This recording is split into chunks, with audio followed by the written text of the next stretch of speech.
I don't know what I thought that was going to do. Don't ask me. Hello, thank you for stopping by. I'm so glad you're here because today we are making pumpkin pudding and macaroni to serve using early American recipes. This will be the first video in a small series where I take popular Thanksgiving dishes and make them using early American recipes.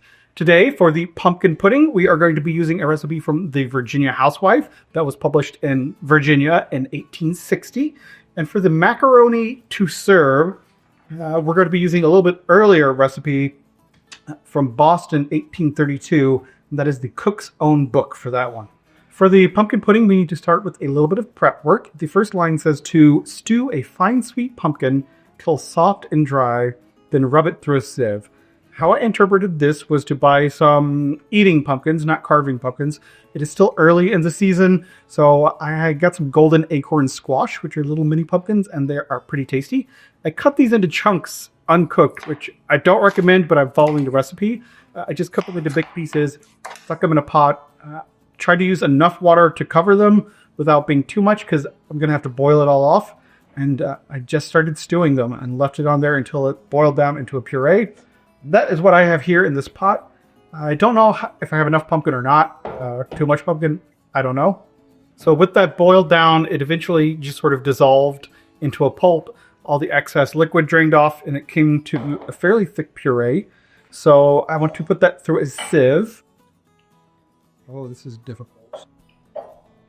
Okay. Running it through this sieve is going to be a pain in the behind. I do have a ricer. Let me try the ricer. Hopefully this works better.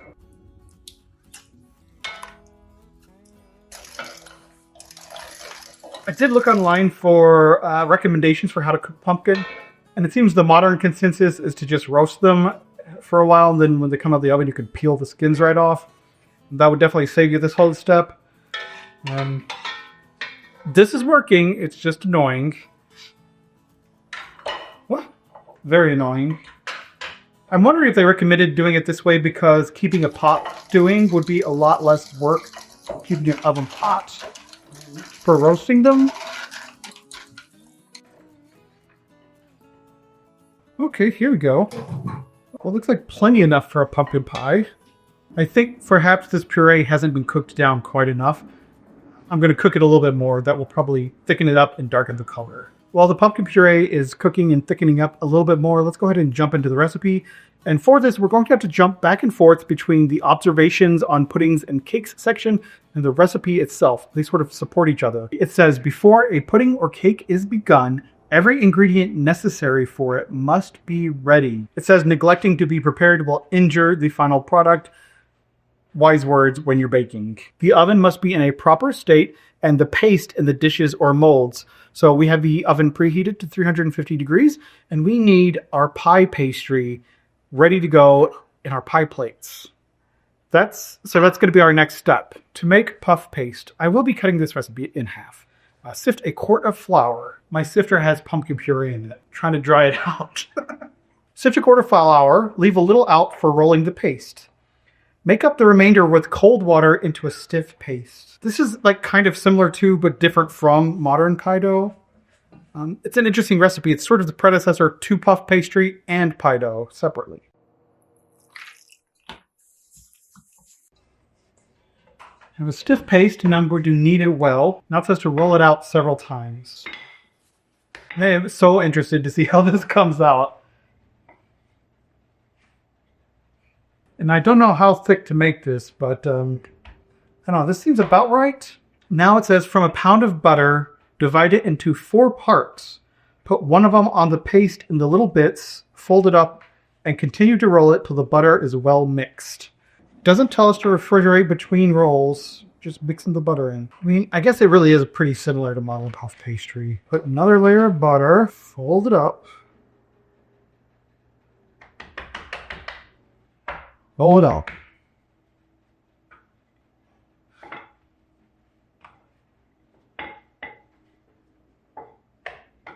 Time for the final layer of butter. I haven't even gotten started yet. This pie is already annoying, but hopefully it's tasty.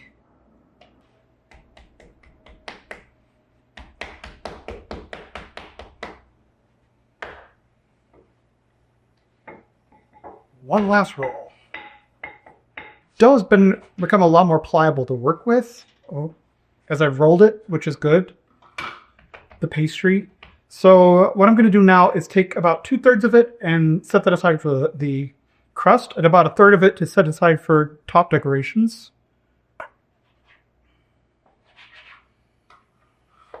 And jumping forward to the pumpkin pie recipe, pumpkin pudding. This is 3 different recipes we're referencing here. Put a paste around the edges and in the bottom of a shallow dish or plate. So we're going to put the pie crust out. Don't you stick. Don't you dare. It's trying to get sticky on me. Okay, I'm going to put this in the refrigerator. Going to let it cool down a bit, let the gluten settle down a bit. Let's get on to the filling. For the filling, we need a 1/4 pound of butter, a 1/2 pint of milk, which is a generous cup, basically, some pounded ginger and nutmeg, and a wine glass of brandy. So I'm going to interpret that as 1/2 cup, maybe 1/4 cup. We're going to need 6 eggs for the pumpkin pie, and jumping back to the beginning, it's going to tell us how to use the eggs in the recipe. Eggs must be fresh or they will not heal well. I don't know what that means. Don't use old eggs. It is better to separate the yolks from the whites, though that is a more troublesome process. So we're separating them. You can see I got a little bit of yolk in my white, but we're not making a meringue, so it's all right. With all of that prep done, I think we are finally ready to start on the stinking recipe. Okay, mix with the pulp of 6 eggs, quite light, a 1/4 pound of butter. The pulp of 6 eggs, quite light. We're going to mix those with a 1/4 pound of butter. I'm getting out my hand mixer for this. It's kind of weird, but let's see.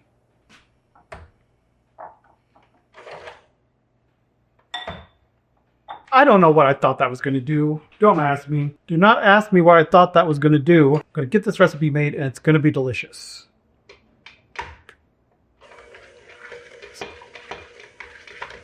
If anybody has recommendations for how I was supposed to do this part, please let me know, because I clearly messed it up. I'm going to mix all the eggs and butter together and then mix it into the pudding, the pulp, the pumpkin pulp. It's definitely quite light. 1/2 pint of new milk,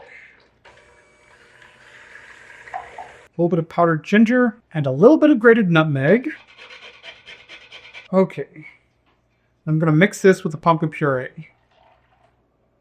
I really don't know if I was supposed to melt the butter or what, but I think I got it as evenly blended as you could expect. And I can tell you right now, this is way more filling than I needed for my pie. There's no sugar in this. Wait a minute, what? Oh, not there yet. I'm going to add a wine glass of brandy and sugar to your taste. So there's wine glass, 1/4 cup. There you go. I'm going to be a bit sparing on the sugar by modern standards, using just 1/2 cup for the pie, but that's still a lot of sugar. The pastry's been refrigerated for a bit. It's really firmed up. All that butter in there. I'm just going to push it into the sides really evenly. So I have this extra 1/3 that I'm going to roll out and use for decorating the top.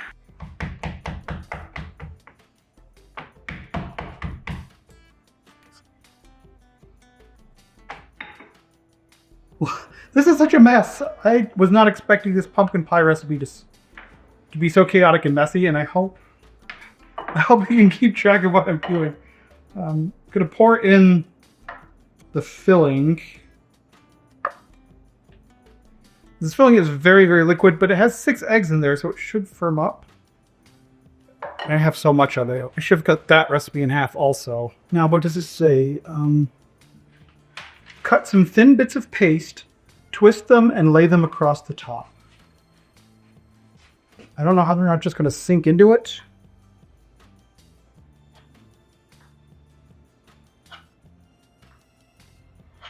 And when it says twist, do you think it means like spiralize them or braid them? Man, I don't know. They are just sinking into it.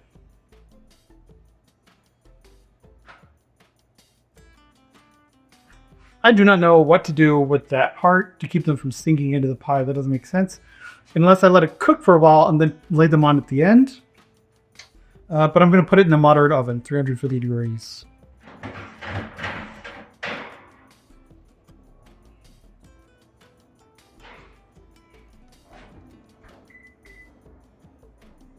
what I'm going to do is take these strips of pastry and put them back in the refrigerator, and I will try to put them on towards the end of the bake. Also, since I have all of this filling, I'm just going to put it in a dish by itself. I probably had enough dough I could have made 2 pies. But I'm just going to do this. All right.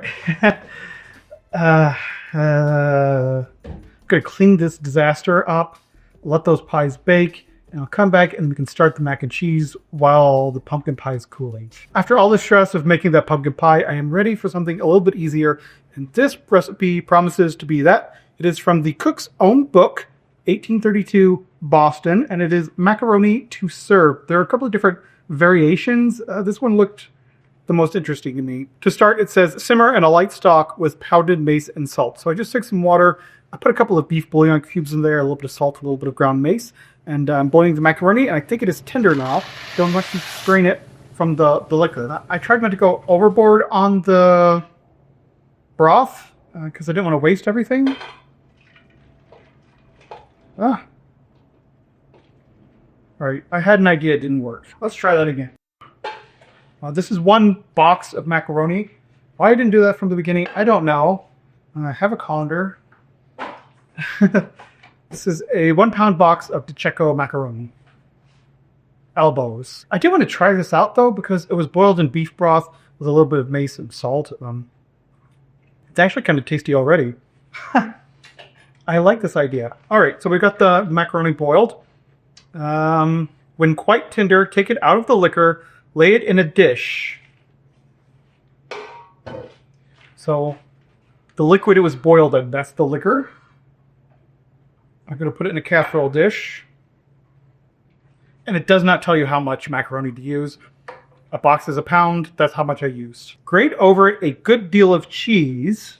I have half a pound of cheese I'm going to just grate on top of it. So this isn't really like a sauce like modern mac and cheese would be. It's just going to be macaroni with cheese grated over it. I hope this cheese doesn't go flying everywhere. I haven't grated cheese with this before. Ew. Turn down the power just a little bit.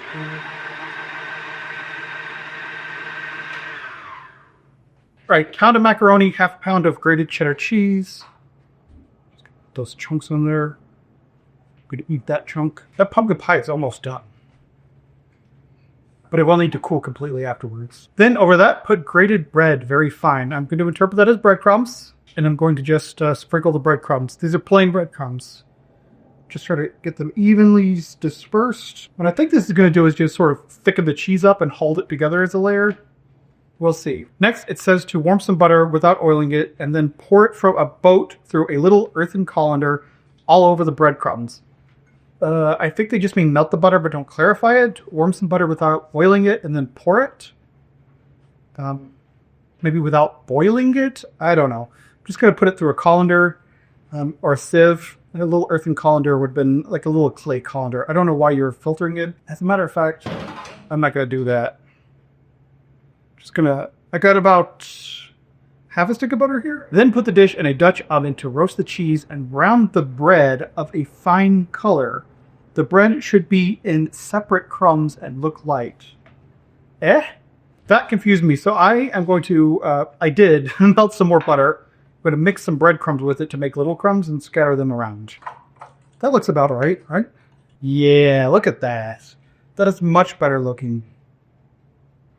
The breadcrumbs and the butter are both unseasoned, so I'm sprinkling just a little bit of salt on top. Now, the pumpkin pies are almost done. As soon as they're finished, I'm going to pull them out and put this in. Whenever I have kind of a baked custard like this in the oven and I'm not sure if it's done or not, I just give the oven a good push and see how much it walls. See? You can see it sort of firmed up a little bit. I mean, it's pretty much there. I'm just going to give it a couple more minutes. Okay, these pumpkin pies are ready to come out. The pumpkin pies are ready to come out. This one is kind of like floating in a pool of butter from that puff pastry. Look at that.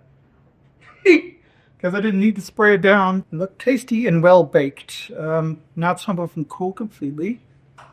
So, into the oven goes the mac and cheese. The mac and cheese is going to bake, the pumpkin pie is going to cool, and when we come back, it will be time to eat. Time to pull the mac and cheese out of the oven.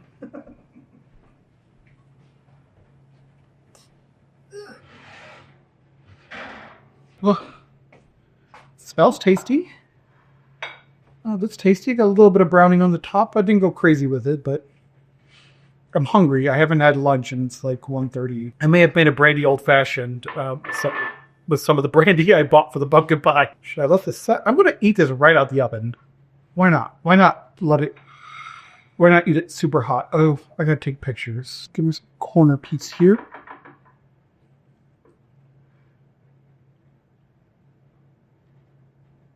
Woo. I wanted to get a nice, aesthetically pleasing little slice for the thumbnail, maybe. But it doesn't hold together as a unified slice because it is just loose macaroni with cheese and breadcrumbs on top. For all of that, it's still kind of appetizing looking. It smells quite good. So let's taste this macaroni. Ah. Come on. Stay on my fork. Ugh, frustrating. Push you on there with my fingers. Okay. So let's taste this macaroni cheese recipe from 1832. Very tasty. Very simple. It's macaroni and shredded cheese melted over it with a little bit of a breadcrumb top. The macaroni being cooked in the beef stock with a little bit of mace in there actually gives it more flavor. This would be great for picky eaters. Toddlers, I think, would be in love with this. It's tasty. I can understand why Americans loved mac and cheese from the beginning. It's a very simple but delicious recipe. And even in one of its most simplified forms like this, it's still really tasty and delicious. In its own unique way, it's kind of delicious in a separate way from like a modern creamier mac and cheese. Y'all, I forgot about the pastry. These little strips that I was going to put on the top. I'm going to bake them by themselves. And this way, at least I'll be able to see the pastry in isolation better than I can as a pie dough. Just to see how much it puffs. This puff pastry. So I'm putting this in the oven by itself, just so we can have a little look-see at it all on its own. Okay, pumpkin pie time. The puff pastry strips by themselves just came out of the oven, and how impressive. They're nice and puffy, like distinct flaky layers. It's called lamination, when you have those layers of butter between layers of dough. And when it bakes, the butter gets to the boiling point and the water steams off, and it causes layers to like fluff up within the dough, and you get lamination. And I did it. I wasn't fussy about it. I wasn't precious with the dough. I just did it. It was not even that cool. Still worked. So I'm going to taste this dough just by itself. But I'm really impressed with these nice flaky layers I got. Very crispy. It's the same concept as when you make a croissant, only you're much more fussy about it when you do a croissant. Needs more salt. Very flaky, very crispy. I like it a lot. Let's get into the pie. Where'd my cutter go? How did it get over there? It's supposed to be over here. All right, front and center pie. So you can see the edges of the pie got that same flaky lamination from the puff pastry. It was very, very liquid when it went in there, but it's pretty well set now. Not pretty well, well set. It is still warm to the touch. It is above body temperature, but it's fully set, so I'm going to go ahead and dig into it. Let's cut us a slice.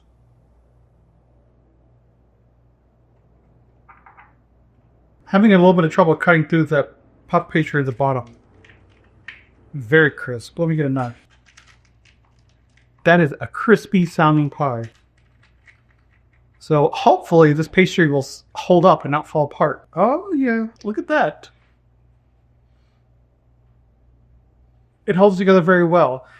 This golden acorn squash is very pumpkin adjacent, but it is not a pie pumpkin, which is what I really ought to have used. But there were no pie pumpkins in the grocery store, and they're all pretty close. closely related. Let's look into this a little bit more deeply. Smell-wise, nutmeg comes across the strongest. That's probably because I grated fresh nutmeg on the top. Structure-wise, that puff pastry supports the pie.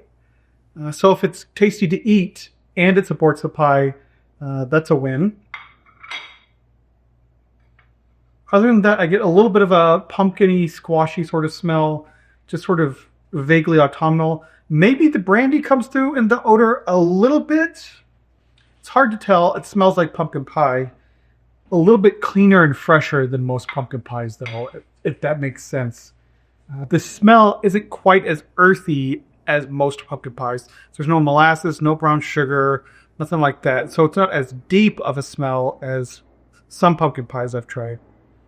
Let's go in for a bite. It all holds together beautifully. The crust is a little bit hard to fork through.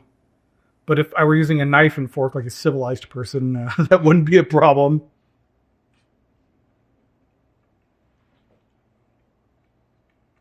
More custardy than most pumpkin pies I've had. Try it again. I used half a cup of sugar in there. I think that's great. It is not terribly sweet, but it is sweet enough for me. There is an eggy custard sort of flavor, but it's very, very mild. A little bit of a creaminess.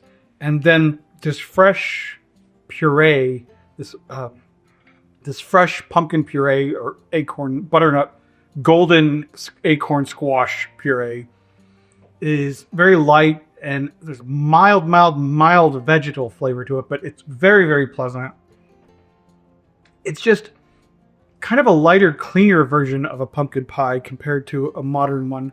It is not nearly as heavy, cloying, and intense, kind of in a good way. Whipped cream would be great on it.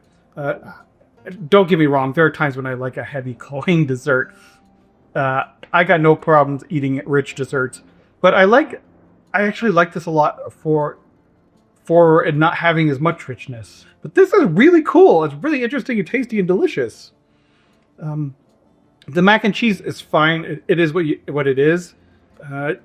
It's macaroni with cheese melted on it, and the buttered breadcrumbs are the most interesting texture-wise. The mac and cheese actually reminded me of something I had the misfortune to have once here in the Midwest, and white people mac and cheese, where they just do macaroni, layers of American cheese slices melted into it, and then macaroni. It's kind of like that. It was actually the 1830s recipe was more complex and more tasty than the basic suburban Midwestern mac and cheese with these slices of American cheese. But it was kind of in that neighborhood. So I got no problem with the mac and cheese recipe. I'm never going to make it again. This pumpkin pie recipe, I would make it to impress people. They would think it's a really sophisticated, fancy pumpkin pie. It tastes like something you would get at like a 5-star restaurant and be like, oh yeah, it's so much more subtle, so much more delicate than a cheap pumpkin pie. These recipes are going to be in the description down below. And if you do decide to make the pumpkin pie, I would recommend for the filling to not separate the egg yolks and egg whites and whisk them up. I don't get it. Just add them in together, mix them with the milk. The butter, just melt that and then whisk it in with the milk and the eggs. And you can whip all of those up if you want and then combine them with the brandy and the pumpkin pulp. But yeah, that's how I'd recommend doing that. But that is all for today. I am really surprised how much I like both of these recipes. Let me know if you have any suggestions for other Thanksgiving recipes to try. Next week, I think I will be making a turkey and stuffing. That makes the most logical sense to me. But I don't have anything else planned. And there are plenty of recipes, like Thanksgiving staples, that I could try. So let me know what your favorite Thanksgiving staple is, and I'll try to find a 19th century equivalent of it to make and see what that tasted like. But that is all for today. Thank you so much for watching, and I will see you in the future.